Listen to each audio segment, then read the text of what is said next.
Hello friends, welcome to Himalaya education scope. Friends, आज हम यहाँ पे हिंदी व्याकरण से संबंधित महत्वपूर्ण अध्ययन करेंगे।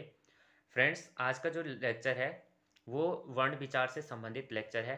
और इसका जो वर्ण विचार का लेक्चर है जो ये आज दूसरा लेक्चर है। इससे पहले वाले लेक्चर में मैंने स्वर वर्ण से संबंधित यहाँ पे अध्ययन कर चुका हूँ।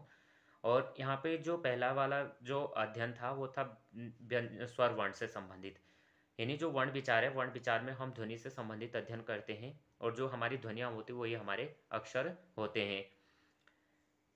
आज का जो हमारा लेक्चर रहेगा वो व्यंजन से संबंधित लेक्चर रहेगा, कॉन्सोनेंट। तो व्यंजन, हमारे व्यंजनों को हम रुक रुक कर बोलते हैं। और ये जो होते व्यंजन होते हैं वो आधी मात्रा वाले होते हैं।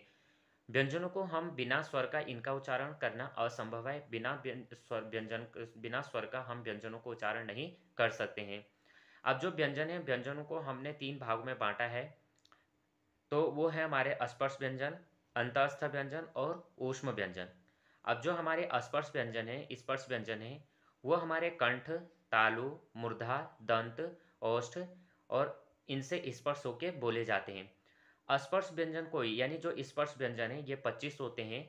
और इनके 5 वर्ग होते हैं और इनको 5 वर्ग में बंटे होने के कारण इसको वर्गीय व्यंजन कहा जाता है। सबसे पहले क वर्ग देखेंगे तो क वर्ग में क, ख, ग, घ, ग। और क वर्ग को हम कंठ से बोलते हैं। फिर है च वर्ग, च, छ, ज, झ, य। ट वर्ग, ट, ठ, ड, ढ, अण। त वर्ग, त, थ, द, ध, न। प वर्ग, प, फ, ब, भ, म। तो क वर्ग को कंठ से, च वर्ग को तालु से, ट वर्ग को मूर्धा से, त वर्ग को दंत से और प वर्ग को ओष्ठ से। अगर हम इनको कंठ, तालु, मूर्धा, दंत, ओष्ठ, तो इनका आगे वाला वर्ड लेंगे क, के, त, टी, म, एम, द, डी, ओ, ओ। तो इसका हम शॉर्ट बना सकते हैं K T M, K T M 2, D O 2। तो ये हमारा शॉर्ट हो जाएगा के टी एम 2। अब ज्यों और जो ढ होते हैं इनका विकास ड और ढ से होता है। और इनका प्रयोग शब्दारंभ में नहीं होता है। ये या तो मध्य में लिखे जाते हैं या यह अंत में इनका प्रयोग किया जाता है, ड और ढ का। अगला जो हमारा है अंतःस्थ व्यंजन। अंतःस्थ व्यंजन हमारे होते हैं य, र, ल, व। अंतःस्थ व्यंजन ये स्पर्श और एवं ऊष्म के बीच आते हैं। यानी स्पर्श व्यंजन के और ऊष्म व्यंजन के बीच में ये आते हैं। और इनको कंठ और तालु के द्वारा, कंठ और तालु के स्पर्श से बोला जाता है। अगला जो व्यंजन है ऊष्म व्यंजन है। तीनों श, श, श और ह। तो इनमें क्या लगते हैं, अधिक ऊष्मा लगती है, तो इसलिए इन्हें ऊष्म व्यंजन कहा गया है। अब हमारे जो है संयुक्त व्यंजन।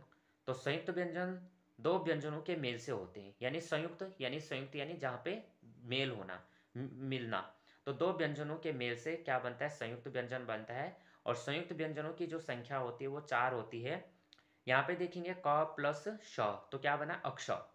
अक्ष, त्र, ज्ञ, स्र, ये हमारे क्या होते हैं, संयुक्त व्यंजन होते हैं। तो क प्लस स से क्या बना, अक्ष बना, जैसे भिक्षा, कक्षा। त प्लस र, त्र, तो क्या बना, त्रिशूल, मित्र। ज प्लस य, ज्ञ बना।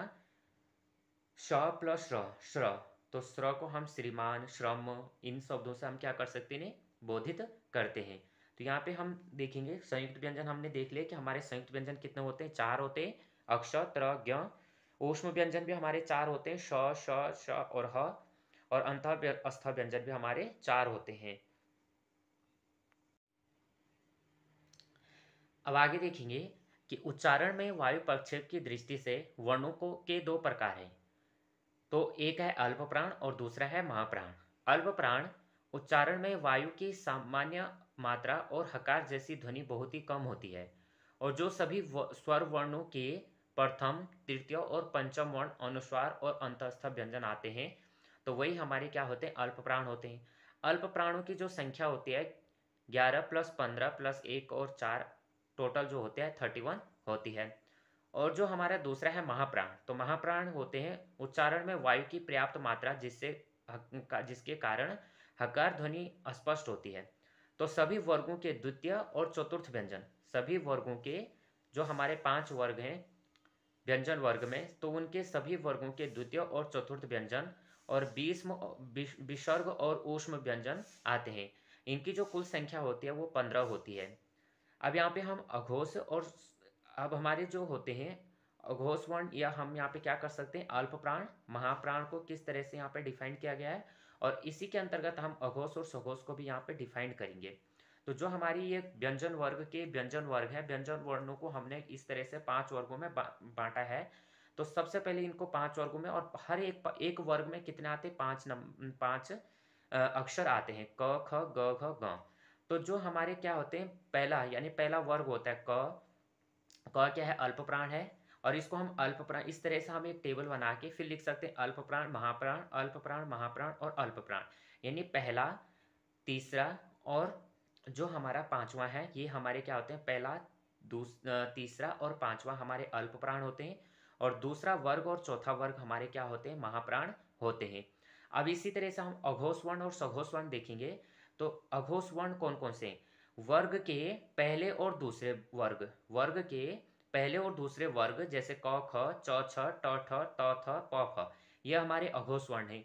और घोष या सघोष वर्ण हमारे क्या होते हैं, तीसरा वर्ग, चौथा वर्ग और पांचवा वर्ग, ग घ ग, ज झ य, ड ढ अण, द ध न, ब भ य, ये हमारे क्या होते हैं, अघोष घोष या सघोष वर्ण आते हैं। तो इनको हम इस तरह से कैटेगराइज कर सकते हैं। अब इनको देखेंगे, ये म है, म। अब इसको हम फिर जो हमारे ऊष्म व्यंजन है, तो स श श, ये क्या है, अघोष वर्ण है।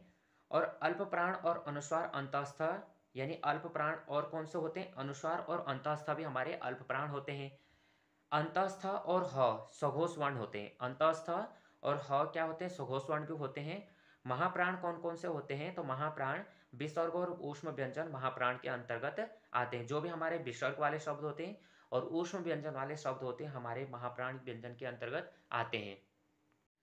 नेक्स्ट है, स्वर तंत्री के आधार पर वर्णों के 2 अन्य भाग होते हैं। तो वो है घोष या सघोष वर्ण और अघोष वर्ण। इनको हमने आगे अध्ययन कर दिया कि किस तरह से हम इनका अध्ययन कर सकते हैं। तो ध्वनियों के उच्चारण में स्वर तंत्री, काकल, मुख, विवर, तालु, मसूड़ा, दांत, ओष्ठ आदि को जो प्रयास करना पड़ता है, उसे व्याकरण की भाषा में प्रयत्न कहा जाता है। और प्रयत्न 2 प्रकार के होते हैं, आभ्यंतर और बाह्य। आभ्यंतर प्रयत्न के आधार पर स्वरों को 4 और व्यंजनों को 8 वर्गों में रखा गया है। तो स्वर जो है 4 है, समृद्ध स्वर, अर्ध समृद्ध स्वर, अर्धविरवित स्वर और विरवित स्वर। समृद्ध स्वर में ई, उ और उ। अर्ध समृद्ध स्वर में ए, आई, ओ और आओ। अर्धविरवित स्वर में अ और विरवित स्वर में आ। अब जो व्यंजन है, तो व्यंजनों को देखेंगे। स्पर्श व्यंजन क ख ग घ च छ ज झ ट ठ ड ढ त थ द ध प फ ब भ, ये आते हैं। और स्पर्श संघर्षी व्यंजन में न छ ज झ। संघर्षी व्यंजन में म स ह ख ग ज फ और व। अनुनासिक में ज्ञ य अण न म और अनुस्वार। पार्श्विक में आता है ल। लुंठित प्रकंपी में र। उत्तक्षिप्त में ड ढ। अर्धस्वर में य और व।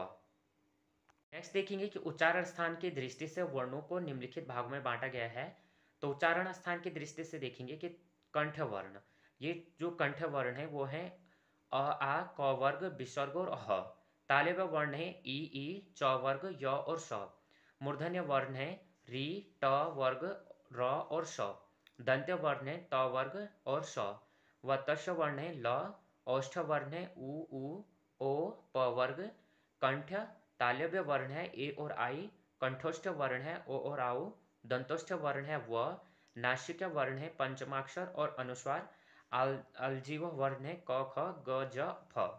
तो फ्रेंड्स, इस तरह से हम जो हमारा वर्ण विचार का जो लेक्चर है, इसको इस तरह से हम देख सकते हैं। और इसको जो फ्रेंड्स सरल भाषा में मैंने यहाँ पे लिया है, और सबको एक टेबल के अकॉर्डिंग अगर हम इन्हें पढ़ते हैं तो ये हमारे लिए आसानी हो सकते हैं। फ्रेंड्स, यहाँ से जो क्वेश्चंस ये सभी एग्जामों के लिए पूछे जाते हैं और सभी एग्जामों में यहाँ से क्वेश्चंस बनते हैं। तो फ्रेंड्स, अगर आपने प्लीज़ वीडियो को लाइक शेयर और सब्सक्राइब नहीं किया तो प्लीज़ वीडियो को लाइक शेयर और सब्सक्राइब करना। धन्यवाद।